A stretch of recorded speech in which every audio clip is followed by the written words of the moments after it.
Justice nearly 5 years in the making. The man who killed a popular Norfolk barber in his own shop will go to prison for 24 years. In April of 2010, Henry McIntosh was shot at the barber shop he ran for nearly a half-century on Church Street in Norfolk. And since then, this case has had its fair share of twists and turns. 10 Your Side's Joe Fisher is here. And Joe, this is a long-awaited news for people who knew him. Tom, this is closure Henry McIntosh's loved ones have been waiting for since 2010. One man was charged in the homicide back in 2012, charges that were later dropped. In 2013, another break. Bernard Kearney was charged in the murder, and now he admits he was the trigger man. It was an ugly situation, and we had no control over it, none whatsoever. It's the kind of place where everyone knows your name. You definitely have to remember some of it. Good conversation, not crime, happens here. But on April 17th, 2010, the situation turned violent. It was frightening. A crime that lasted just 7 or 8 minutes.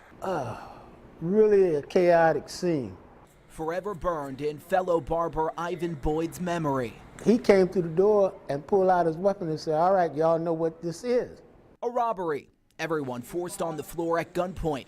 Ivan, his customers, about 5 others, including the owner, Mr. Mack, too. Mr. Mack made a move towards his drawer and to get his weapon out.